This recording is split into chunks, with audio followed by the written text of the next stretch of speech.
여러분 오늘 제목을 보시면서 뭘 느꼈습니까? 종이 아니라 아들이라. 그냥 제목을 보자는 분들도 계실 것이고, 이 제목을 보면서 무엇인가 마음에 느낌 있는 분들도 계실 것이고, 또 봐도 별 감동이 없는 사람이 있을 것 같습니다. 그렇지만 여러분, 오늘 이 종이 아니라 아들이라 라고 하는 이 제목은 우리의 가슴에 무한한 어떤 감동을 주고요, 찌름을 주는 거예요. 이 말 속에는 많은 의미가 함축되어 있습니다. 너희가 과거에는 사탄의 종이었지만 이제는 사탄의 종이 아니라 하나님의 아들이라 하는 그런 의미인 거예요. 종처럼 살지 말고 아들처럼 살아라 하는 것입니다. 물론 이 아들이라는 말 속에는 딸까지 포함되어 있는 거죠. 자녀라는 의미입니다. 자녀. 기죽어 살지 말고 담대하게 살아라 하는 그런 의미가 포함되어 있는 거예요. 노예의 근성 갖고 살지 말고 주인 의식 갖고 살라 하는 그런 말씀. 주눅들어 살지 말고 당당하게 살아가라 하는 그런 의미. 수동적으로 끌려 살지 말고 능동적으로 앞서가며 살라 하는 것입니다.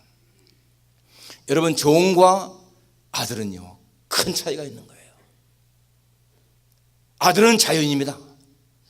종은 매인자인 거예요. 아들은 아버지의 재산이 다 자기 것입니다. 종은 자기 재산이 없습니다. 종은 그저 주인의 재산을 관리하는 사람인 거예요. 아들은 전부 다 자기 소유입니다. 아들에게는 든든한 아버지라고는 버팀목이 있지만은 종은 버팀목이 없어요.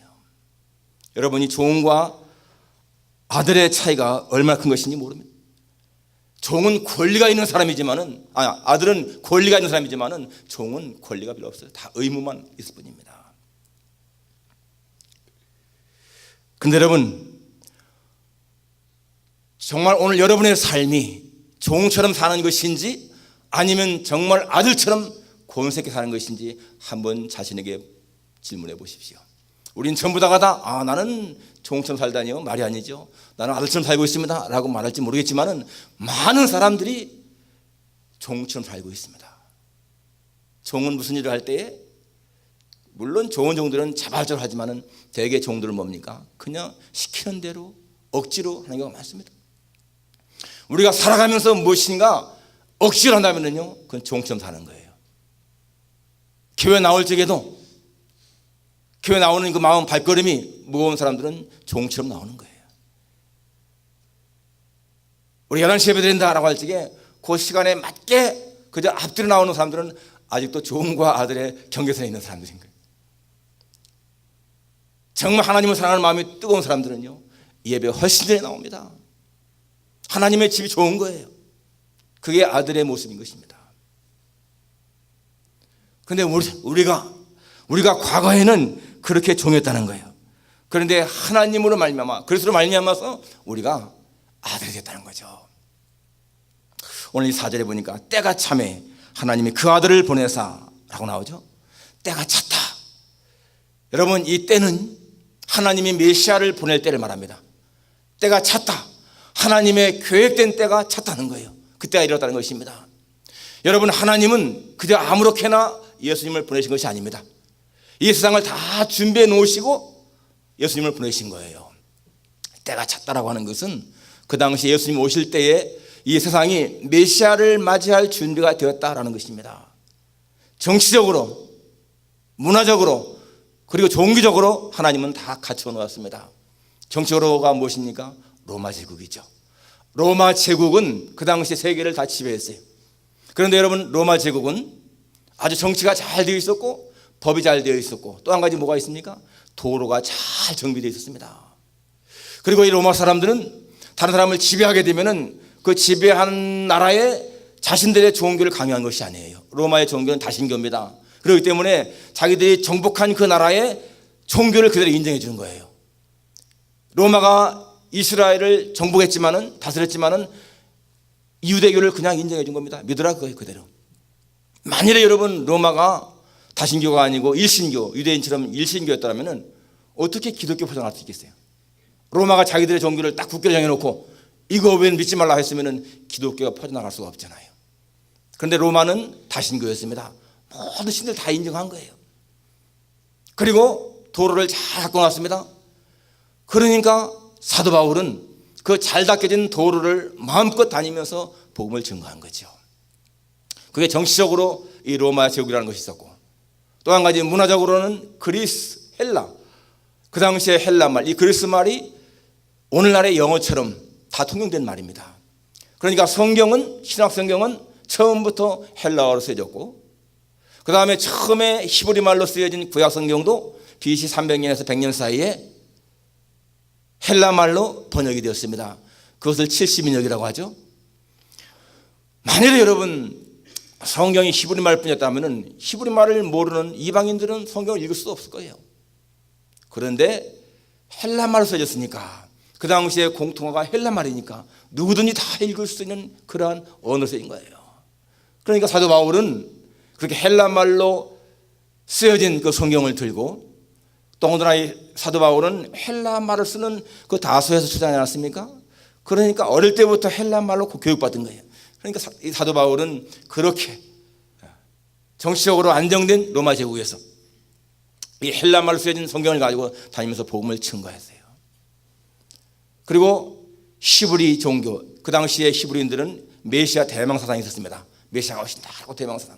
그러니까 이 삼박자가 다 맞은 그러한 상태에 바로 메시아가 오셨다라는 것이죠. 그런데 이 메시아가 오실 때에 두 가지 조건이 있었습니다. 4절에 보니까 때가 참에 하나님이 그 아들을 보내사 여자에게서 나게 하시고 율법 아래 나게 하신 것은, 여자에게서 낳고 율법 아래 나게 했다. 여러분, 여자에게 낳았다, 이 동정녀 탄생, 말에게 탄생한 것은 무슨 말입니까? 눈에 보이지 않는 하나님이 눈에 보이는 사람의 모습으로 오신 거예요. 여자에서 낳았다라고 하는 것은 하나님이 사람이 되었다라고 하는 그런 의미인 것입니다.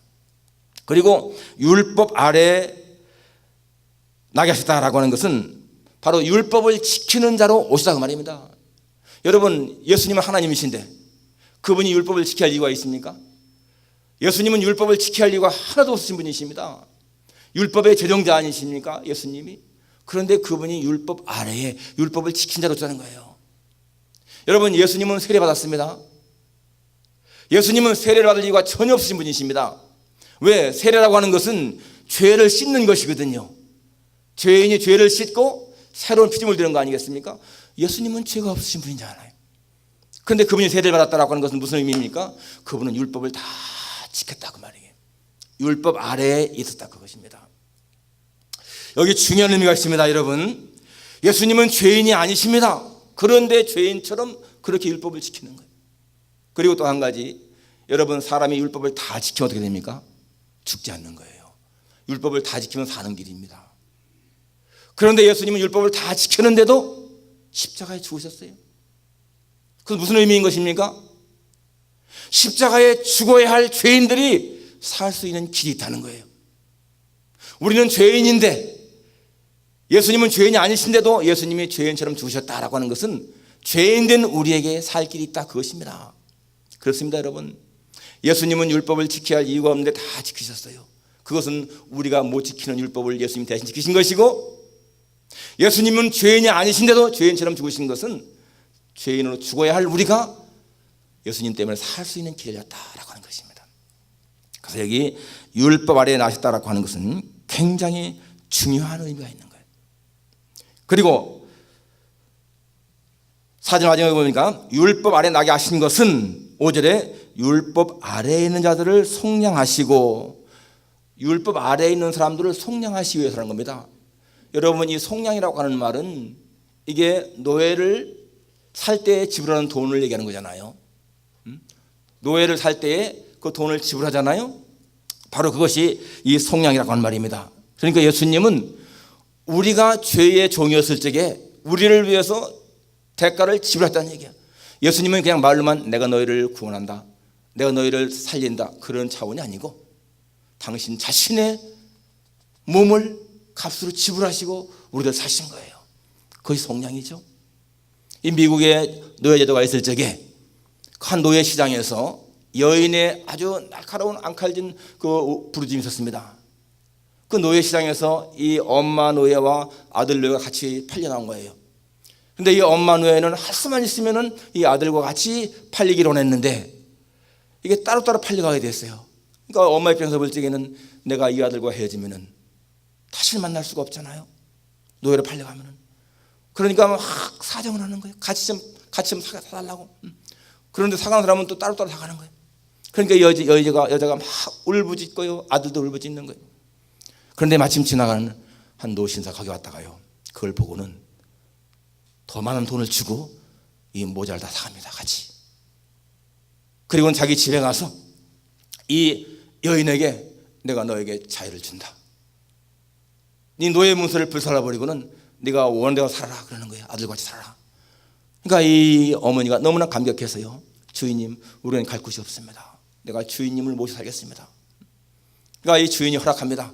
그래, 이제는 노예로서가 아니라 너희는 자유인으로서 우리 집에 살아라. 일꾼으로 사는 거예요. 일꾼으로. 여러분, 그때 이 신사가 지불한 돈이 그게 바로 속량이라는 의미인 것이에요. 속량. 만일에 그 노인의 은혜가 아니었으면은 그 모자는 헤어져서 살았을 거예요. 얼마나 슬픈 일입니까? 만일에 예수님이 우리의 죄값을 지불하지 않았으면은 우리는 그냥 죄인으로 죽어야 할 사람들인 것입니다. 그런데 예수님이 그렇게 우리를 사했다는 얘기예요. 그게 뭡니까? 그게 속량이죠. 여러분, 이 에베소 2장 2절에 보면 이런 말씀이 있습니다. 에베소 2장 2절에 보면 그때의 너희는 그 가운데서 행하여 이 세상 풍조를 따르고 공중의 권세자를 따랐으니 곧 지금 불순종의 아들들 가운데서 역사하는 영이라. 우리가 과거에는 그렇게 사탄의 영을 따랐다는 거예요. 그래서 어떻게 했습니까? 3절에 전에는 우리도 그 가운데서 우리 육체의 욕심을 따라 지내며 육체와 마음에 원하는 것을 하여 다른 일과 같이 본질상 진노의 자녀였더니 우리 과거에는 하나님의 진노의 자녀, 저주받을 자녀였다는 거예요. 그런데 그 다음에 뭐라고 나와요? 긍휼이 풍성하신 하나님이 우리를 사랑하신 그 큰 사랑을 인하여 허물로 죽은 우리를 그리스도와 함께 살리셨다라고 했습니다. 바로 예수님의 은혜로 말미암아 우리가 구원받다는 것이잖아요. 여러분, 로마서 6장 23절에 보니까 죄의 삭은 뭐라고 했습니까? 사망이라고 했어요. 예, 죄의 삭은 사망입니다. 그렇기 때문에 우리는 죄로 말미암아 전부 다가 사망에 이를 사람들인데 예수님으로 말미암아 살지 않았습니까? 그러니까 로마서 8장 1절에 뭐라고 합니까? 그러므로 이제 그리스도에 사는 자에게는 결코 정죄함이 없나니 예수님 안에 자에게는 결코 정죄함이 없다고 했습니다. 이는 그리스도 예수 안에 있는 생명의 성령의 법이 죄와 사망의 법에서 너희를 해방하였습니다. 해방자의 해방자, 자유인. 여러분, 우리는 해방자예요. 자유인의 의식이 있어야 돼. 다시는 종의 매인자가 아니라는 것이잖아요. 그러니까 갈라디아 5장 1절에 보니까 그리스도께서 너희를 자유케 하셨으니 굳세게 서서 다시는 종의 몽에를 매지 말라. 예수님이 우리를 자유케 했어요. 자유케 하려고 자유를 주셨으니까 굳세게 서서 다시는 종의 몽에를 매지 말라. 그런데 오늘 이 갈라디아 교인들이요, 또 종의 몽에를 매는 거예요. 그러니까 이 바울이 지금 안타까운 마음으로 말하지 않습니까? 여러분, 그런데 그 다음에 저녁에 보니까 이런 말씀이 있습니다. 6절에 너희가 아들임으로 5절 마지막에 우리로 아들의 명분을 얻게 하려 하심이라. 여러분, 속량하실 뿐만 아니라 아들의 명분을 얻게 했다는 거예요. 아까 말한 여러분 그 노예 같은 경우에 만약에 그 노예를 그냥 사서 자유를 준 것만이 아니라 그 노예를 양자 삼았다면 어떻게 되겠습니까? 놀라운 일이잖아요. 마찬가지예요. 우리로 양자 삼았다. 그래서 6절에 너희가 아들임으로 하나님이 그 아들의 영을 너희 마음 가운데 보내사 아빠 아버지라 부르게 하셨느니라. 이제는 우리 속에 하나님의 영이 있기 때문에, 예수의 영이 있기 때문에 하나님을 아빠 아버지라 부른다는 거예요. 이 아빠 아버지라고 하는 것은 마치 아이들이 아빠 부르는 것처럼 그런 친밀감 있는 말입니다. 나이 같은 사람들은 그냥 아버지 아버님 하지만은 아이들은 뭐라고요? 아빠. 우리가 그렇게 하나님을 아빠라 부른다는 거예요. 하나님을 향해서 아빠 부르는 거, 여러분 이게 얼마나 큰 특권입니까? 세상에 힘께 쓰는 사람들, 자기 아버지가 돈 꽤나 있다고 권력이 있다고 하는 사람들 자부심 있잖아요. 우리 아버지가 아무개야. 아버지가 이런 사람이야. 여러분, 이 세상에서도 마찬가지예요. 세상에서 사람들이 요구하는 것은요, 그 사람의 어떤 인격이나 그런 게 아닙니다. 그 사람의 신분이에요. 내가 누구냐? 내가 어떤 사람이냐? 신분. 그런데 여러분, 우리는 뭐라고 했습니까? 우리는 하나님의 아들이다라는 거예요. 하나님의 아들. 과거에 한국에서 보게 되면 정말 이 대통령의 아들들이 권력을 남용해서 감옥 가고 막 그랬잖아요. 참 이게 덜 된 인격이지 않습니까? 덜 된 인격. 대통령의 아들이면 대통령 아들답게 행동을 해야 되는데 권력을 남용해가지고 감옥까지 가는 거 불쌍한 일이잖아요. 우리는 그런 차원이 아니고 정말 하나님의 자녀들로서의 당당함이 있어요. 당당함. 세상에 내놓을 만한 그런 것이 아니고 내적으로 충만한 것이 있어야 돼요. 여러분, 사람이 무엇인가 가진 사람들은요, 마음에 든든함이 있잖아요. 많이 배운 사람들은 자랑하지 않아도 마음에 든든함이 있는 거예요. 내가 어느 식당 자리에 가서 호주머니가 든든하게 되면 돈 안 내도요 마음에 든든함이 있잖아요. 내적인 충만함. 바로 예수 믿는 사람들은 그렇습니다. 우리는요 어디에 가도 꿀릴 것이 없는 사람들인 거예요. 그런 자부심이 있어야 됩니다. 여러분, 고린도후서 6장에 보면 이런 말씀이 있어요. 고린도후서 6장 9절에 보면 무명한 자 같으나 유명한 자요, 죽은 자 같으나 보라 우리가 살아있고, 징계를 받는 자 같으나 죽임을 당하지 아니하고, 고린도서 6장 10절 근심하는 자 같으나 항상 기뻐하고, 가난한 자 같으나 많은 사람을 부유하게 하고, 아무것도 없는 자 같으나 모든 것을 가진 자로다. 여기 처음과 마지막 말씀 보십시오. 무명한 자 같으나 유명한 자. 무명한 자 같으나 유명한 자라는 거예요. 여러분, 이 지상에서 아무리 유명하다 할지라도 그 사람의 이름이 하나님의 생명체가 없으면요 그 사람은 무명한 사람인 거예요. 가치 없는 사람인 거예요.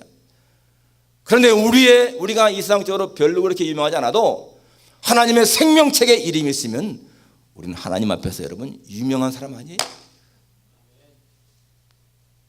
세상적인 부, 권세, 그게 중요한 게 아니에요. 오늘 마지막에 보니까 아무것도 없는 자 같으나 모든 것을 가진 자다. 여러분, 우리 예수 믿는 사람들은요 아무것도 없는 것처럼 그렇게 보이지만은 모든 걸 가진 자라는 거예요. 그렇습니다. 여러분, 모든 걸 가진 자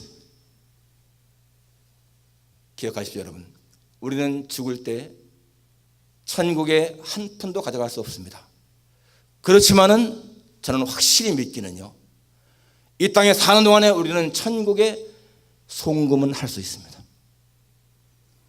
우리는 하늘나라에 있는 어카운트에 얼마든지 송금할 수가 있어, 쌓아놓을 수가 있어. 그러니까 성경은 말하잖아요. 주님은 너희 보물을 하늘 쌓아두라 그러지 않습니까?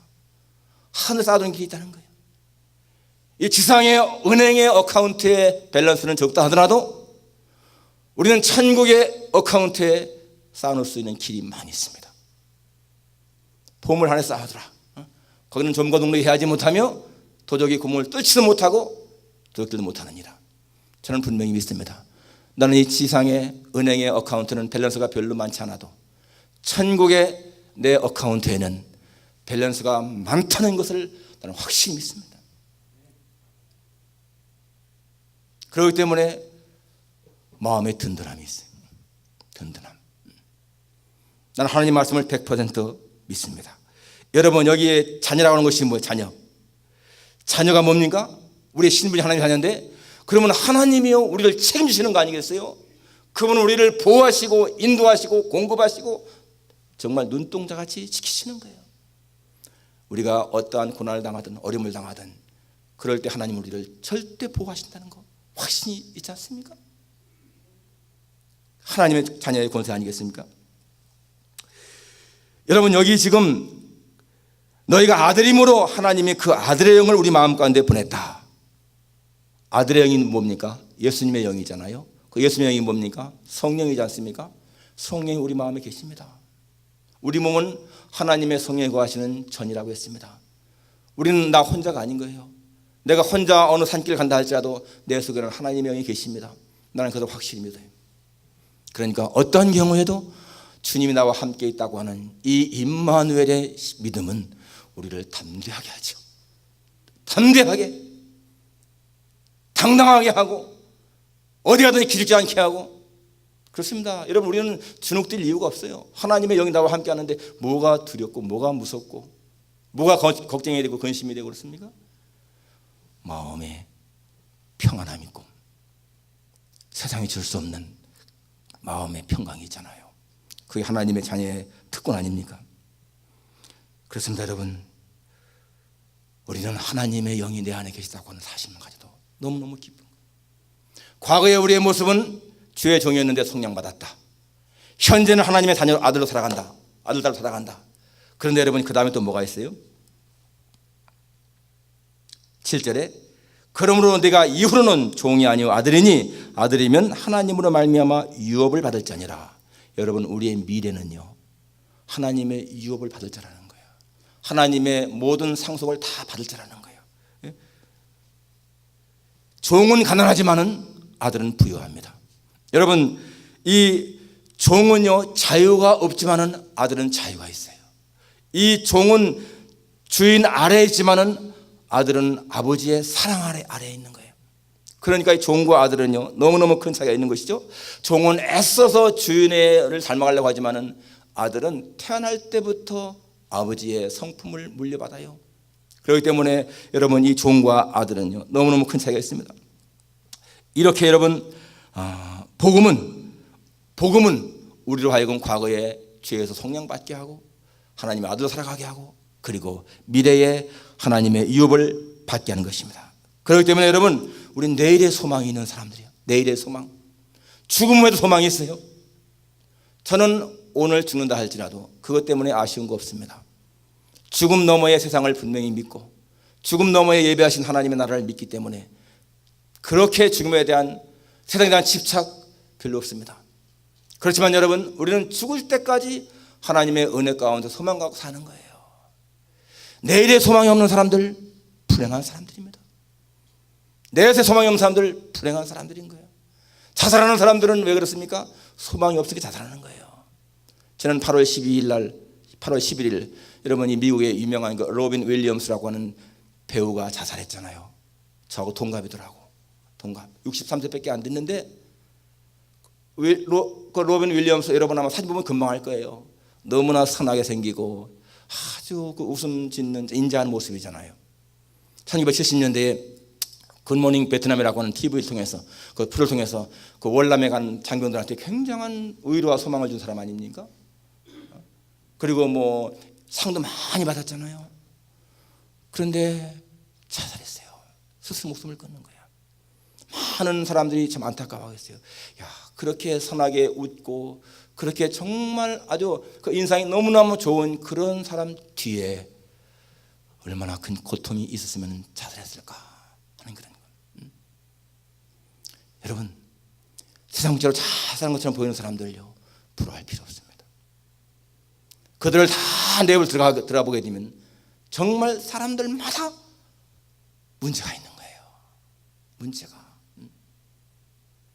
세상에 이런 말 있잖아요. 무슨 뭐의 평준화, 뭐라 하죠? 50대가 되면은 지식의 평준화. 많이 배운 사람이나 적게 배운 사람이나 별 차이가 없다. 뭐 60대가 되면 외모의 평준화. 미스코리아 출신이나 저 시골의 아낙네나 그거 뭐 별 차이가 없다. 그러잖아요. 70대가 되면 또 무슨 남녀의 평준화라든가요. 80대가 되면 뭐 생사의 평준화. 살아있으나 죽을 수는 별것이 아니다. 근데 여러분, 예수님 안에 있으면은요 언제나 최고인 거예요. 언제나. 20대, 10대 때는 다 부러운 게 많잖아요. 쟤는 이렇게 잘생겼을까? 쟤는 공부를 잘할까? 뭐 여러 가지 그런 마음의 부러움이 다 있잖아요. 그런데 예수님 믿고 나면은 사실 세상에 부러운 게 없잖아요. 왜냐하면 가치관이 변했으니까. 옛날에는 그런 세상적인 것들이 좋게 보였는데 예수님 안에 있고 보니까 그런 게 별게 아니요. 사도 바울처럼 그렇게 좋게 여긴 것들이요 배설물처럼 보이는 거예요. 정말 가치 있는 것은 하나님 안에서 그분의 말씀 가운데 살아가는 그 행복이잖아요. 수많은 사람들이 예수 믿으면서도요 그 가치관 모르기 때문에 자꾸만 세상 것을 따라가요. 골로새서 보니까 예수 그리스도는 하나님의 비밀이시고 그 안에는 지혜와 지식의 모든 보화가 감추어 있다고 하지 않습니까? 사도 바울이 왜 옛날에 그렇게 좋던 것을 다 배설물 여겼습니까? 예수님이 하나님의 비밀인 것을 깨닫기 때문에 그렇잖아요. 그리스도 안에 모든 보화가 있는 것 깨닫기 때문에 그렇습니까? 예수 만난 사람들은 가치관이 변하기 때문에요. 세상적인 것 때문에 그렇게 애타할 필요가 없어요. 집착할 필요가 없어요. 예수님 안에서 하나님 은혜 가운데 사는 것이 최고의 기쁨인 걸 알지 않습니까?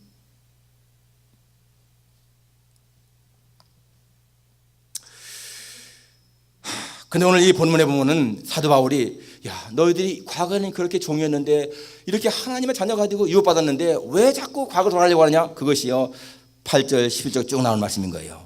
자, 그러나 너희가 그때는 하나님을 알지 못하여 본질상 하나님이 아닌 자들에게 종노릇 하였더니 19절에 이제는 너희가 하나님을 알 뿐 아니라 더욱이 하나님이 아신 바 되었거늘 어찌하여 다시 약하고 천박한 초등학문으로 돌아가서 다시 그들에게 종노릇 하려 하느냐. 너희가 날과 달과 절기와 해를 삼가 지키니 내가 너희를 위하여 수고한 것이 헛될까 두려워하노라. 여기 날을 지키고 안식일을 지키고요 무슨 또 절기를 지킨다. 그 당시에 이스라엘 사람들은 3대 절기가 있잖아요. 무슨 유월절이라든지 맥주절이라든지 수장절 이런 절기. 근데 그거 지키는 건 괜찮아요. 지키는 건 괜찮은데 그거를 지키지 않으면은 구원받지 못한다고 생각하는 건 잘못인 거예요. 안식일을 지키고 무슨 또 신년을 지키고 여러 가지 걸 지키는데 그런 걸 지키면서 이걸 지켜야만이 구원받는다. 여러분 갈라디아에서 강조하는 것이 뭔가 하면 율법은 좋은 것인데 좋은 것이고 중요한 것인데 율법주의의 문제를 말하는 겁니다. 율법주의건 뭐예요? 율법을 지켜야 구원받는다. 이게 율법주의인 거예요. 율법은 당연히 우리에게 좋은 것이잖아요. 하나님 말씀이니까. 율법은 예수 믿고 구원받은 사람들이 지켜나가야 할 하나의 표준인 겁니다. 절대로 여러분 율법이 나쁜 것이 아닌 거죠. 율법주의가 나쁜 거예요.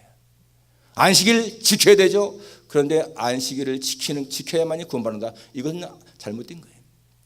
지금 이 갈라디아 사람들은 바로 그런 것 때문에 할례를 받아야 구원받는다.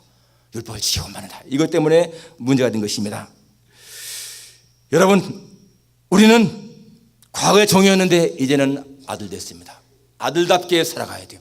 종처럼 살지 말고 아들처럼 당당하게 어디 가든지 기죽지 말고 담대한 마음으로 살아가는 것입니다. 그것이 오늘 우리가 붙잡아야 할 중요한 진리요.